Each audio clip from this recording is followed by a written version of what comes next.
Part 4 and final of session 78. Let's talk about how we process catalysts through the archetypical mind. Let's begin.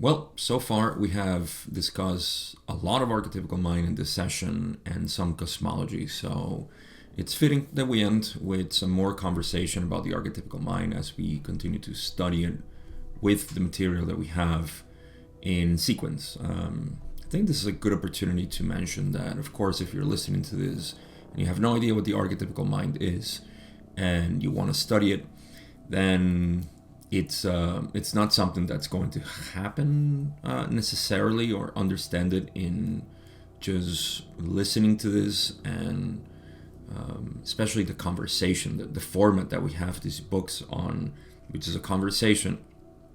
It's helpful, but it's not structured in a way that you can follow it, because as you can understand, it was Don asking the questions about this interesting topic, right? So that's something I'll probably say several times during the podcast, because it's important to mention that if you want to study this archetypical mind, I mean, if you want to study anything within the raw material, obviously you want to focus on that and browse the whole material for everything that is related to it, because even in the beginning stages of the conversation between Don and Ra, there's a lot of information that is relevant to understand the archetypical mind through the tarot as Ra explains it. So just something to consider, remember. And the way I'm covering this material is just going question by question and just giving my own insights. And like I said, I'm not a student of the tarot and the archetypical mind, so I thought it was a good opportunity to end the session and also to continue to refresh that. Okay. So, last time we left on question 29. Let's go straight into question 30, which is Don asking, are the 7 archetypes for mind a function of or related to the 7 densities that are to be experienced in the octave? Ra says the relationship is tangential in that no congruency may be seen. However, the progress through the archetypes has some of the characteristics of the progress through the densities. These relationships may be viewed without being, shall we say, pasted upon the other. So in essence, is there a relationship between the 7 densities and the archetypical mind? Why? Because we have 3 cycles, and that's mind, body, and spirit, but each cycle is composed of 7 concepts. And those 7 concepts are matrix, potentiator, catalyst, experience, significator, transformation, and great way, right? I think I got them all. Did I miss one? No, I think I got them all. So it's 7, right? And so it looks like a sequence, and it's actually a cycle. And you can say that in a cycle there are sequences. And that's the relationships that are between the archetypes themselves. But the relationship is, I think what Ra is saying here is that there is no direct relationship, even though we can say that there is a relationship between, say, the evolution of mind, body, and spirit, right? There's a process of evolution that is happening there, of learning lessons. And the octave is basically the same thing, just at a macroscopic level within the whole experience of the creator. So there is a relationship in terms of lessons learned, evolution, experience in general, all these things, but there is no direct relationship, I think, is what they're saying between, say, first density and the matrix, second density and potentiator, and so on. That's why they say these relationships may be viewed without being pasted upon the other. At least that's what I think. So, next question. Don says in question 31, How about the 7 bodily energy centers? Are they related to archetypes in some way? It's a good question, actually. Ross says, the same may be said of these. It is informative to view the relationships, but stifling to insist upon the limitations of congruency. Recall at all times, if you would use this term, what's the term that they're using? They got me here. Anyhow. Recall at all times, if you would use this term, that the archetypes are a portion of the resources of the mind complex. So the archetypes are a portion of the resources of the mind complex. So there's a couple of things that I can take out of here. Okay, again, so these 7 energy centers are the chakras, what we know. I mean, the way there is no difference between our 7 energy centers and the 7 densities, other than the experiences that are perceived through the mind, right? In the end, we can always compress mind, body, spirit into mind, because there's just the mind receiving the influxes of the spirit and the, what should I call it, the uploading of the body, right? So the mind is the center of all of this. And so, yeah, that's, there's obviously a direct relationship between energy centers and densities of consciousness. So we can see that already. So the same thing can be said, right? For this mind or soul. Some people call it soul. I like to call it just mind. There is a mind, there is a movement. And that mind does have, it's okay to call it soul as a synonym. So in this context, this relationship is not there with the archetypical mind. Again, I think the other thing that is important that they mention here is that at the end, where they say, recall that the archetypes are a portion of the resources of the mind complex. If I interpret this right, the archetypes, of course, are a portion of the mind complex, of the resources of the mind complex. The mind complex is only in 3rd density. That's key, because I talked about mind within the 7 densities of consciousness, soul progressing, right? This soul progression of the 7 densities of consciousness, experience in general for the creator, within the specific windows that we call mind. These minds are the souls that are progressing through the densities of consciousness, right? And so it is only complex in 3rd density. So the archetypes are a portion of the resources of this mind complex. So it's only for 3rd density again. And another thing that Ross said, of course, is that it's informative to see the relationships, but stifling to insist upon the limitations of congruency. So it's perhaps not so productive to continue to insist on possible congruencies between these relationships, but just to see the general aspect of it. That's what I see. And that's basically all I can take out of this. So, let's go to the next question. Don says, question 32. Then, is there any relationships between the archetypes and the planets of our solar system? And I think we're finding again the same thing here, but now we're talking about another way of studying the archetypical mind, which is astrology. So Ross says, this is not a simple query. Properly, the archetypes have some relationships to the planets. However, this relationship is not one which can be expressed in your language. This, however, has not halted those among your people who have become adepts from attempting to name and describe these relationships.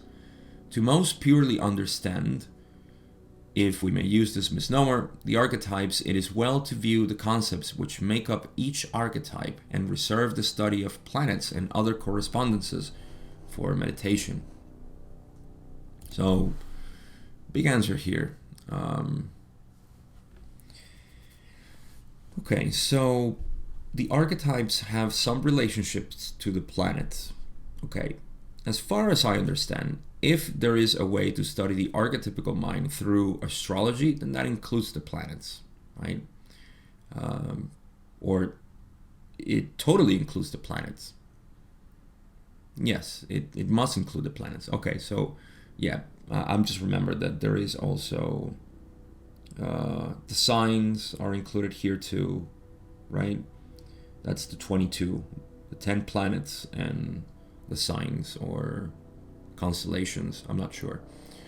So that's the study of the archetypical mind through astrology. So I think that's a relationship, that there is a relationship, not directly between them, like say matrix, significator, and so on, and planets like Venus and Jupiter and the moon and all of these things. I know it sounds weird to call the moon a planet, but that's astrology. So yeah, there is a relationship there. Ron says, however, this relationship is not one which can be expressed in your language. Okay, so maybe there's no way to connect the relationship that is between.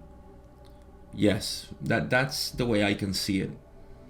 There are archetypes in mind, body, and spirit that cannot be directly related to the planets, right? The way they function.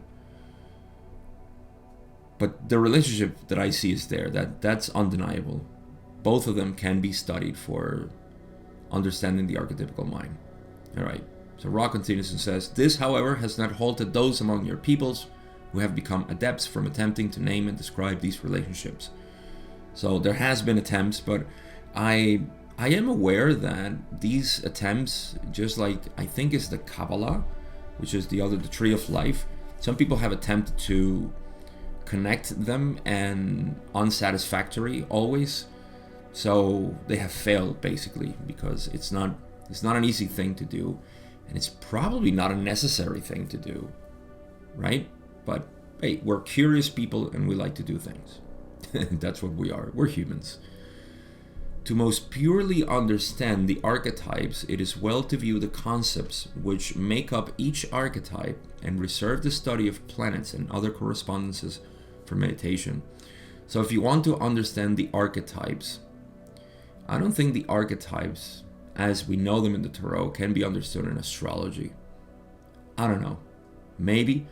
But it seems like what Ra said, to study each independently it's an important thing. I don't know to what extent. We're all humans and want to do whatever we want, so whether we follow it or not, that's just the possible results, I guess. So yeah, and leave the study of planets and other correspondences for meditation. So if we want to understand the archetypes, let's just study the concepts and leave the rest for contemplation, I suppose. Alright, let's move on. Question 33, Don says, it just seemed to me that since the planets were an outgrowth of the logos, and since the archetypical mind was the foundation for the experience, that the planets of this logos would be in some way related. We will certainly follow your suggestion. Good. Now we have a long question or assessment from Don here, so let's just read it all. I have been trying to get a foothold into an undistorted doorway, you might say, into the archetypical mind. It seems to me that everything that I have read having to do with archetypes is, to some degree or another, distorted by those who have written, and the fact that our language is not really capable of description.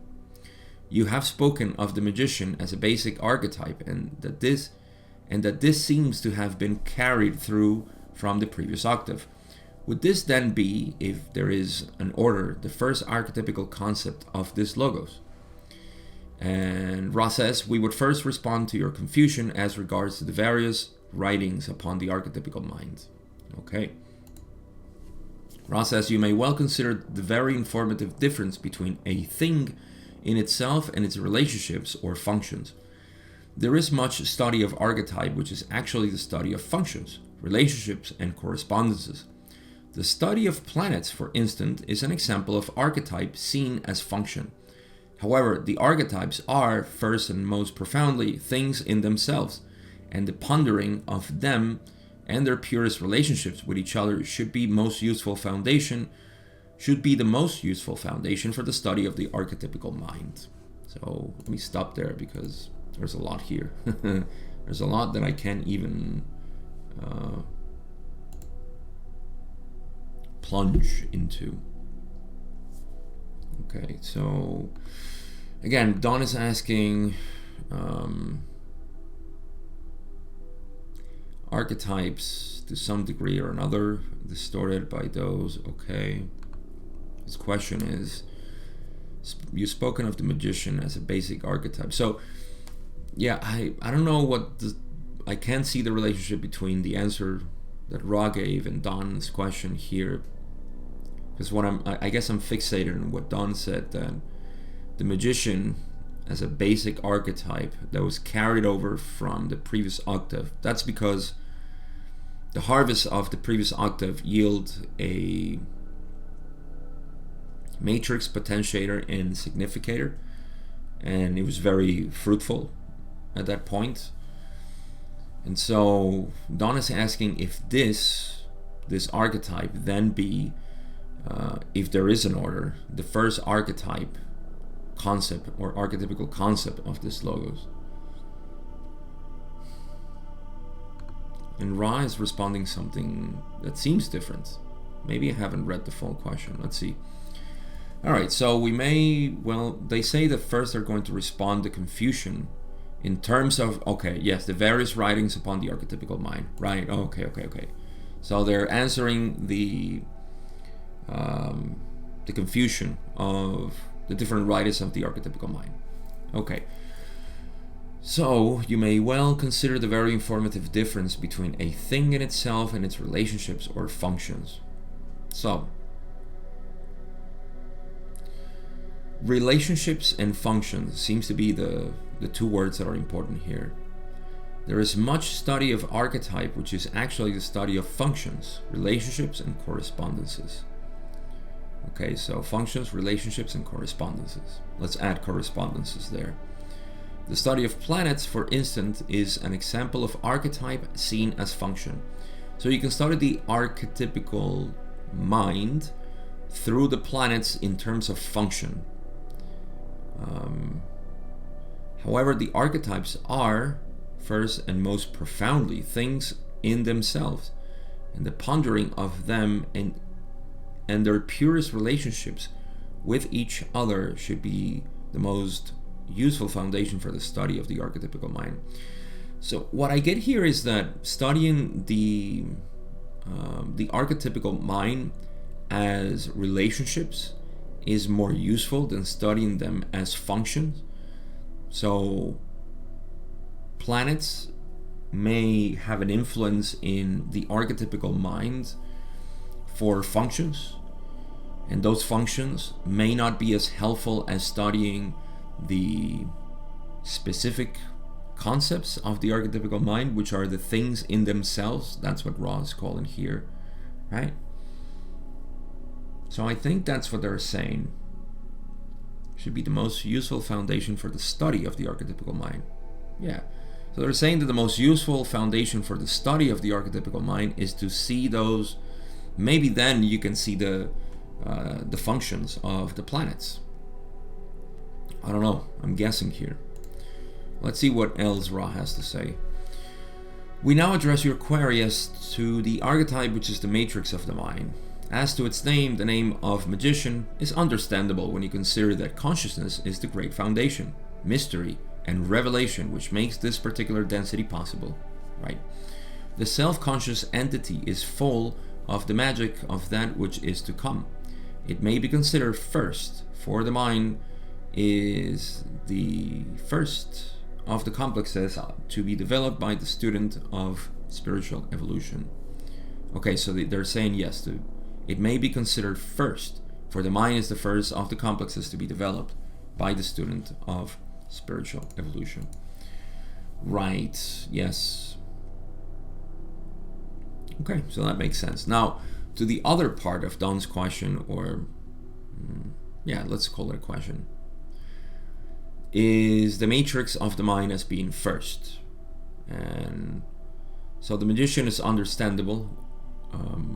We'll talk about more this because I have something to say about the magician and why it's called that for the archetypical mind in the matrix of the mind.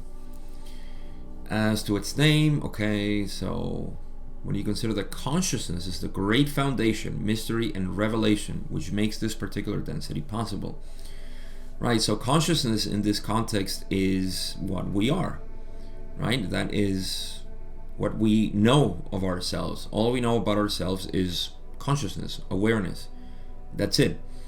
That is the closest we can get to the essence of reality. And we can say that actually that is the essence of reality.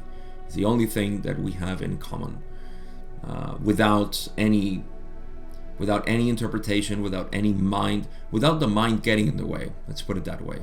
So consciousness precedes the mind, and thus there is a conscious mind. But that's even a little redundant to say, at least in my vocabulary. The self-conscious entity, and that would be us, third density humans, is full of the magic of that which is to come. So the unconscious, I suppose, right? That's the great resource. It may be considered first, for the mind is the first of the complexes to be developed by the student of spiritual evolution. So, yeah, we can say that the mind is first, like I said before. First and I would say center, the heart of the creation is the mind. The mind is what processes everything into experience.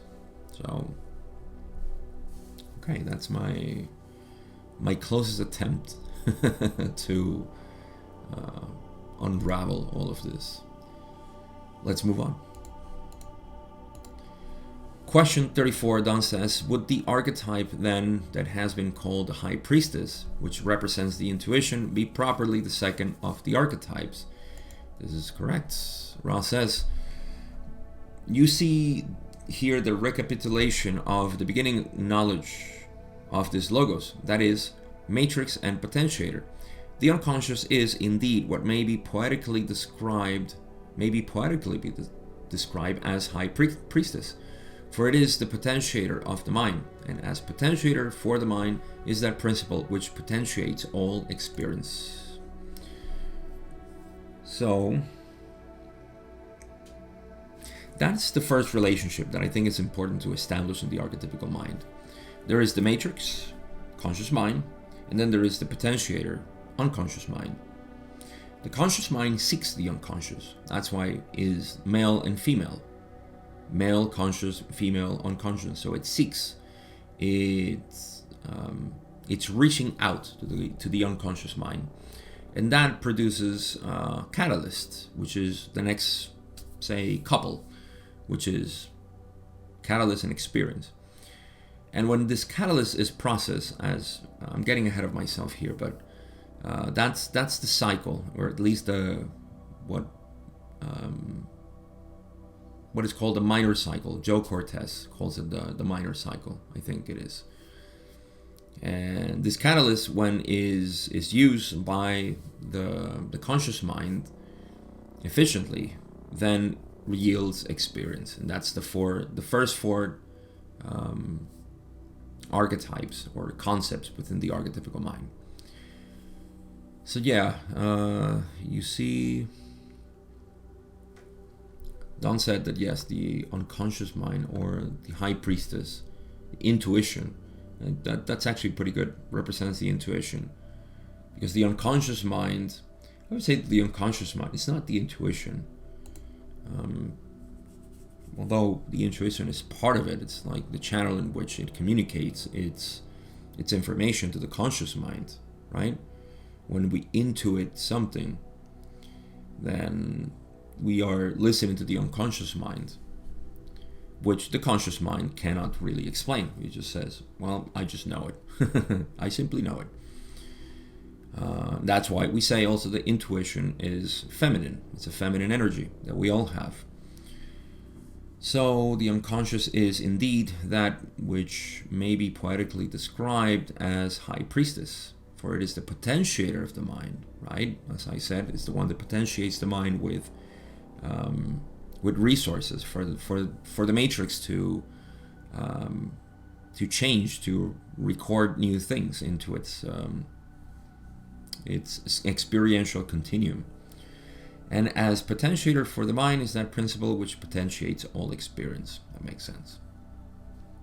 So Dawn is going to continue with this and say, then for the third archetype, would the Empress be correct and be related to disciplined meditation? Yeah, maybe. Ross says, what do they say? I perceive a mind complex intention of a query, but was aware only of sound vibratory statement. Please re-question. So, all right, ask again. I was asking if the third archetype was the Empress, and was it correct to say that this archetype had to do with discipline meditation? Ross says the third archetype may be broadly be grasped as the catalyst of the mind. Thus, it takes in far more than discipline meditation. However, it is certainly through this faculty that catalyst is most efficiently used. Okay, so yeah, just like intuition, even though they didn't say it, it's a part of it, but it's not really it. So let's read more, and then we'll make a stop. Ross says the archetype 3, which is the Empress and the catalyst of the mind, is perhaps confusedly called Empress, although the intention of this misnomer, I correct myself, the intention of this nomer or name is the understanding that it represents the unconscious or female portion of the mind complex, being first, shall we say, used or ennobled by the male or conscious portion of the mind, thus the noble name. It makes sense actually that the catalyst be female because it's producing, so I don't know, here's a little beautiful poetic description of the first four archetypes. There is the male reaching to the unconscious, matrix reaching to potentiator, and the potentiator is going to generate catalyst for the mind, for the conscious mind to process, right? And that will yield experience. So there is the conscious mind seeking the unconscious, basically in its experiential continuum, that produces catalyst, continuous catalyst. That catalyst may be processed by the conscious mind and then yield experience. So that's why it's female. Seems to me, the female is first the unconscious or the potentiator, which yields another female type of energy or information, which needs to be pondered. See, it needs to be understood.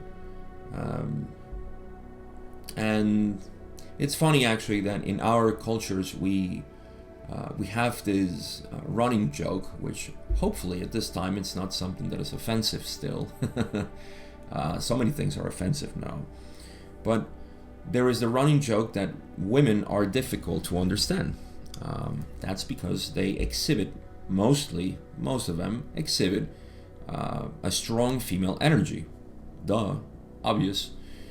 They do exhibit that. That's just like most men exhibit a male energy.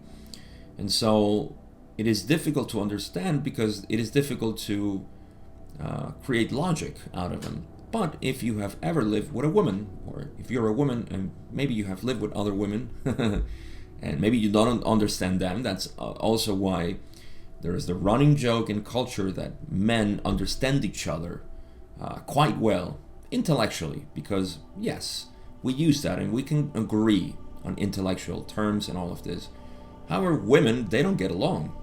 Again, this is just a generalization. I'm sorry if this is something sensitive, But I don't think you're the kind of audience that would be sensitive to this.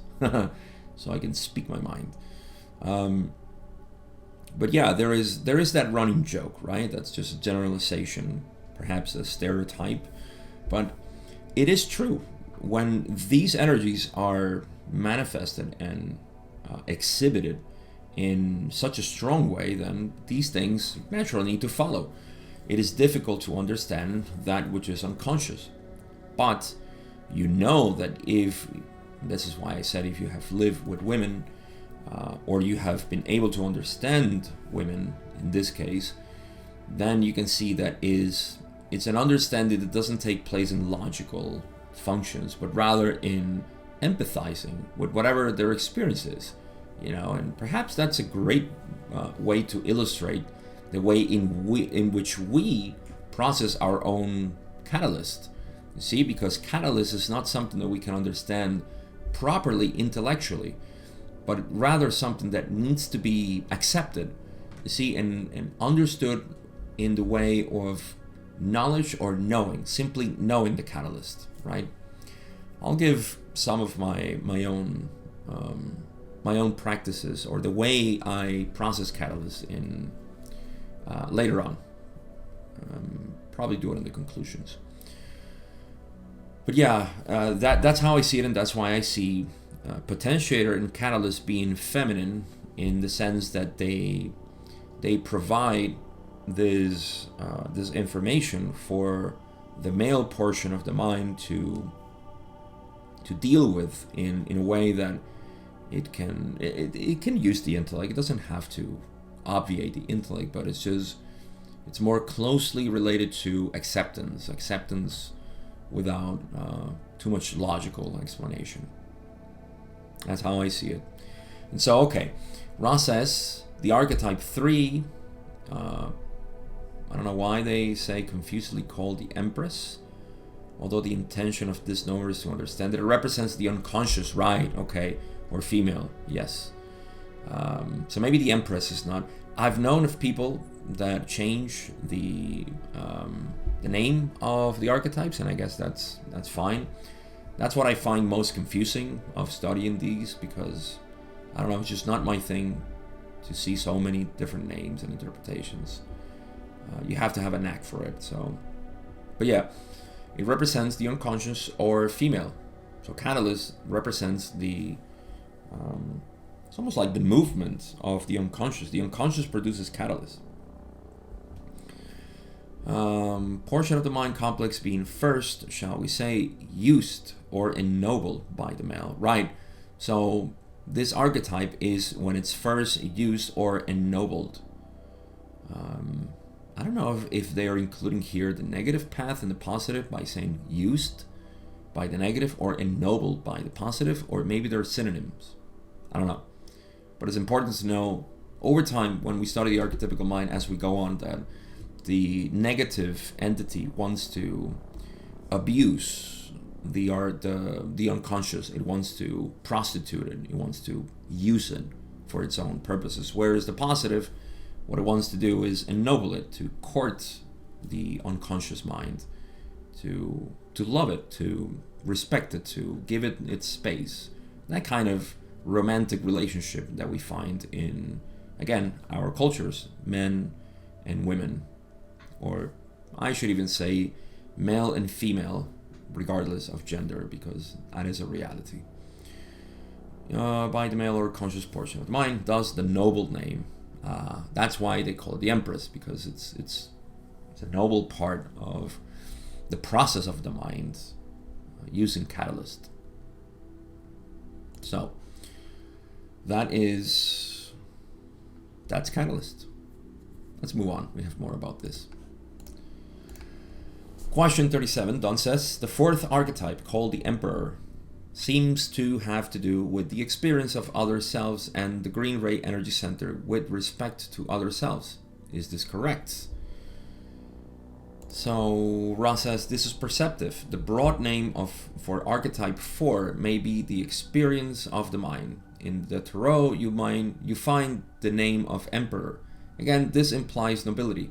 And in this case, we may see the suggestion that it is only through the catalyst which has been processed by the potentiated consciousness that experience may ensue. Thusly is the conscious mind ennobled by the use of the vast resources of the unconscious mind.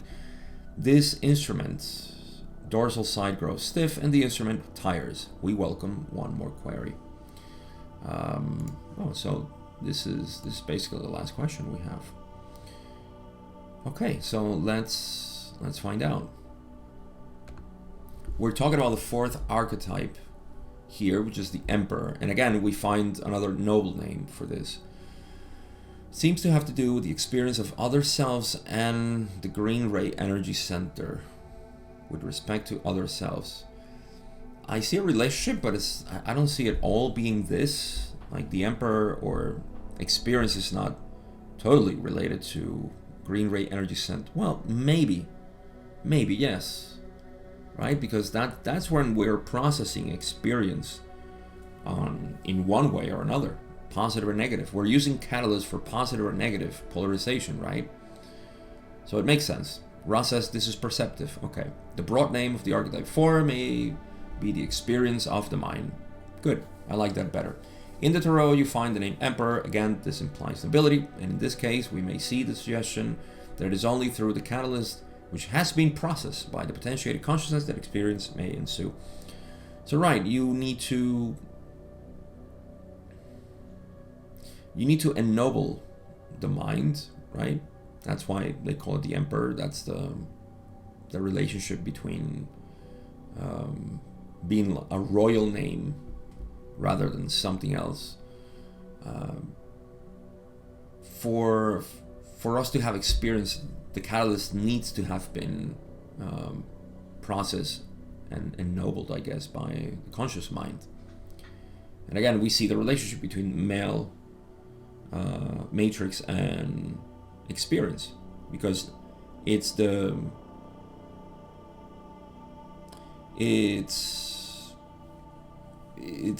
perceivable, I may say. Yes, I would go with perceivable. It's the perceivable part of the whole experiential continuum, right? Whereas catalyst and potentiator are veiled in mystery, right? That makes sense. And so the Emperor, again, is male in that it can be experience can be described. Let's put it that way. Okay, what else did they say? Thusly is the conscious mind ennobled by the use of the vast resources of the unconscious mind, right? So again, using the resources of the unconscious mind ennobles the conscious mind, and that is through the use of catalyst. This instrument's dorsal, okay, so Carla is tired, and that's basically it. Wow, we finished pretty fast. Let's read the last question, I think.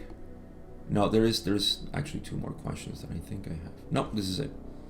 All right, let's just read it because I have it here.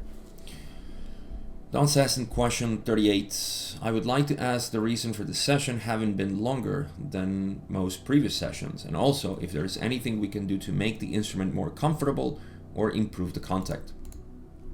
Ra says, this instrument was given far more than the, shall we say, usual amount of transferred energy. There is a limit to the amount of energy of this type which may with safety be used. Oh my God.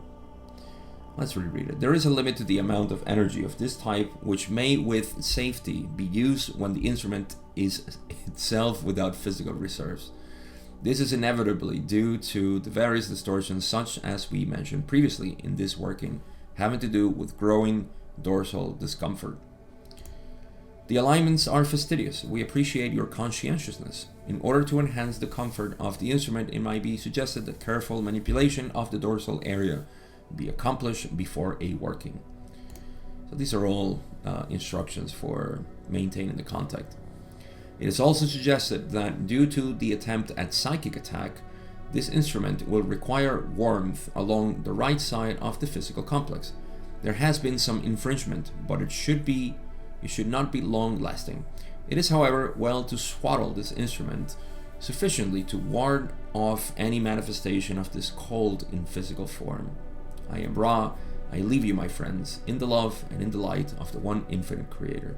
Go forth, therefore, merrily rejoicing in the power and in the peace of the one infinite Creator, Adonai. I can't help but read this last part as the way, speaking of relationships, I relate it to the way that they dismiss you at Mass in church. It's something similar, because it's always the same or very similar. I just remember a great relief when that happened. And Ra gives us not the relief of, oh my God, finally I'm done with this, but sort of relief that you finish a session, and that is, it's a motif for celebration, I guess. So okay, I don't think there's anything that I can take out of here. This is all just part of the story of the contact, Carla, energy transfer, and all of this, so I won't get into that. So we can go straight into conclusions.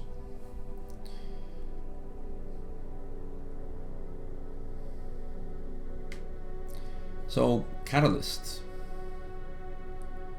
Catalyst is a word that, since we start reading the Law of One, particularly the Law of One, and we get into spirituality and the realization of the self and all of this, catalyst is something that we kind of narrow our focus on, right? We start thinking in terms of catalyst.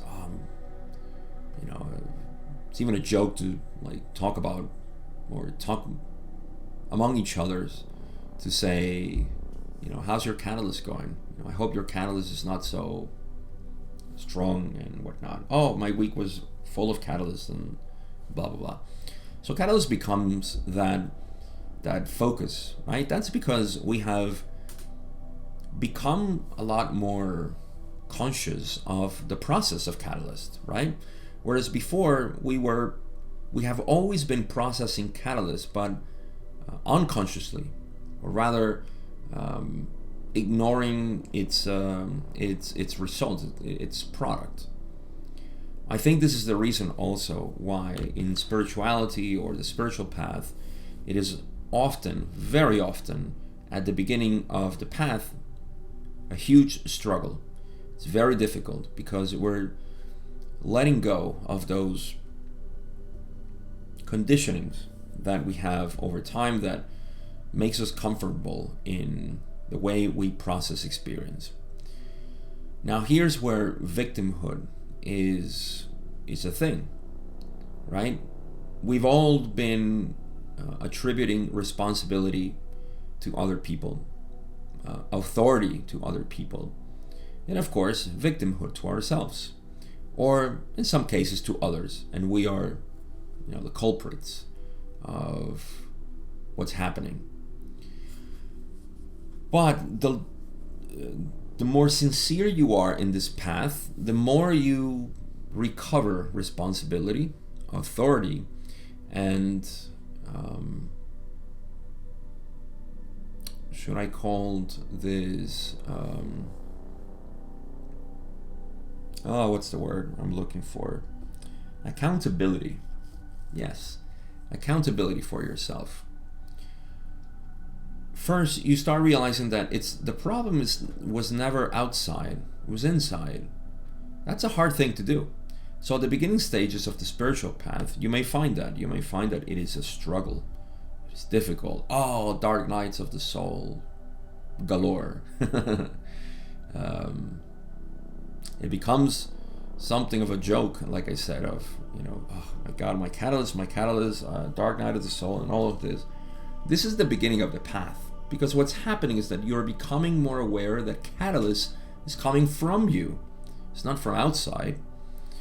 And that leaves you in a position which the old self was used to saying, well, it's their fault, it's not mine, right? That's a separate self. Likes to point at fingers at other people and not the self.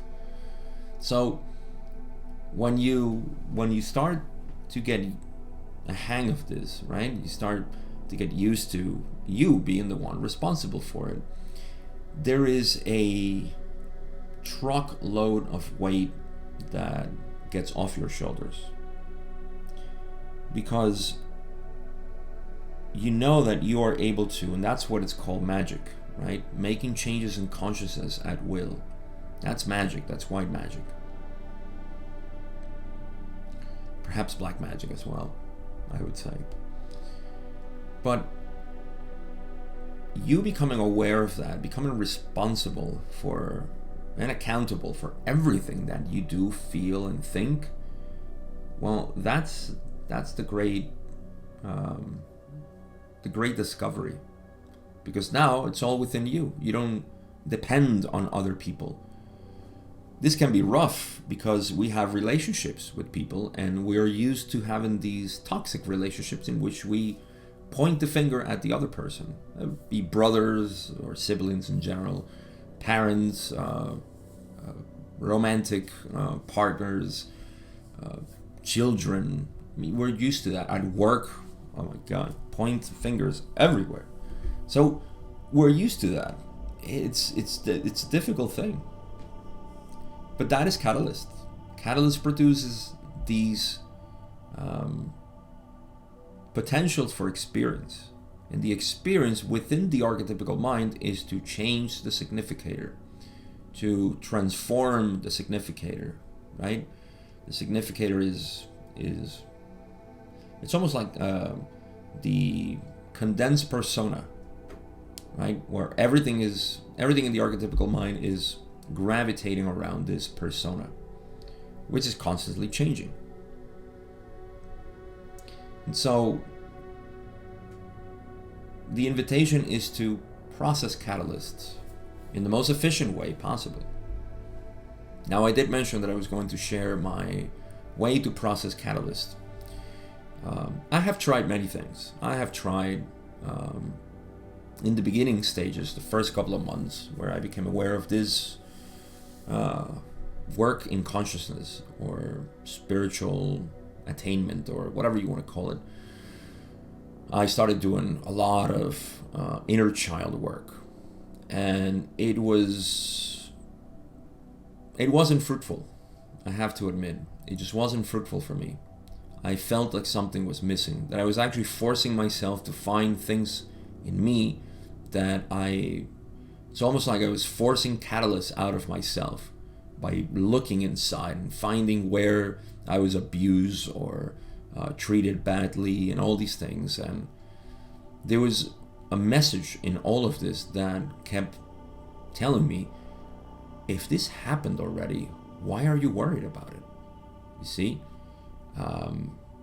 if traumas do surface out of this, then the only purpose of recognizing that it happened in your childhood is to recognize that it's not you anymore, that it happened already.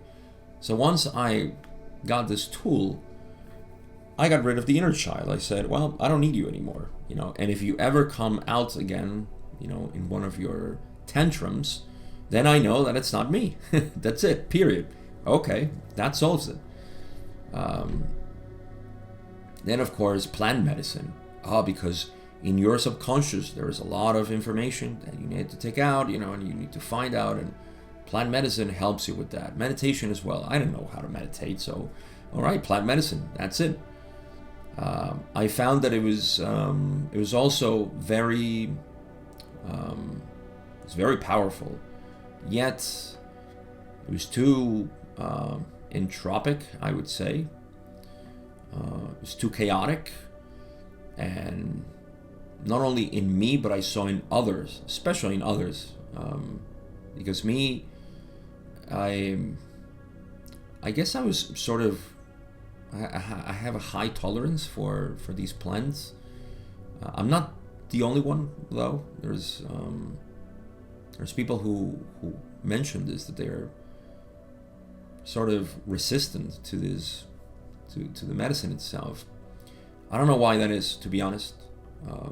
But I saw in other people, and in some ways in myself, I never had a bad experience or a bad trip, as they call it. They were always pleasant, and a mystical, in that they were truly mystical. But I saw that there was nothing else to look in there that was of help for me finding peace. Most of what stirred my path was just the disturbance of, you need to find something that you're missing. And so that was the seeking, finding something that I was missing. I looked for it anywhere and everywhere, and that was another way. And along with it, so I don't make this longer than it should, came other ways of processing catalysts, and doing shadow work and working with my wife in terms of relationships, and finding my balance of energies and all of these things. My God, this can become so tedious. At least for somebody who is like me. I just want results. I don't want to get stuck in this all my life doing all these healing things. I actually came up with the term of a spiritual hypochondriac, which is a phenomenon that you see out there of people who are completely dedicated to healing themselves of things that they don't have. And so what was the result? The result was that and I can't say that this came out of nowhere. This came out of a synthesis that happened in my investigation into consciousness, my investigation of myself. And it was that the way that I process catalysts is simply by observing it. For that, of course, I needed to find who I was, not me. Oh, I now know who Gabriel is, because I didn't know who Gabriel was before. I'm not talking about me as the image that I project, but who I am. I am. That was the most powerful thing that liberated me from all of these healing paths and balancing exercises and all kinds of things that were there because I was facing a lot of catalyst. And so catalyst now to me is still present and comes, but all I need to do is observe it, become conscious of it, become aware of it. And the way this is processed, I can't even explain or describe how it happens, because you are not doing anything. Things are happening and you are just becoming aware of them. The most important thing of this is that the processing of catalyst for me yields always the same result: peace. Peace, understanding or comprehension, acceptance, and happiness. Just being happy to know that I am not, that there's nothing wrong with me. There is absolutely nothing wrong with me. Some people may call that arrogance. I call it just knowledge, knowing, just simply knowing. So yeah, catalyst for me is just observing and allowing it to be. It always informs you of more things. You're here to experience things. So the more catalyst comes your way, the more you should be happy about it, because it's informing you. It is our resistance to catalyst from the separate self that complicates things. And that was what was complicating things prior to the spiritual path, where you were not as peaceful as you are now. So to accelerate the process of catalyst, well, this is what I found, and it's just my way of processing it. All right, so we got to the end of session 78. I have nothing else to say, but session 79 is long as well. We have more tarot and archetypical mind, of course. This is going to be the topic of book 4. And yeah, we'll get to that. I appreciate everybody who listens to all the way up here. Again, I am happy to do this all the time. Check my Instagram so you can see the work that I'm doing. If you want to follow my method and learn more about what I do, go there. You can find out more about what I'm doing. And if you want to work with me, again, that's there. My only interest is to bring peace, this peace that I have, this harmony that I found within myself, to share it with others in the way we can do it. The only way we have been able to do it in history is to know the self. And that's the only thing I'm interested really to share and to teach and to show. So if that interests you, go check my Instagram and you can DM me there if you're interested. Just let me know. Okay, we'll talk. Thank you again, and just take care of yourself. Be happy. When you're unhappy, remember that it's your choice to be unhappy. Take responsibility. Have fun, and I'll see you in session 79.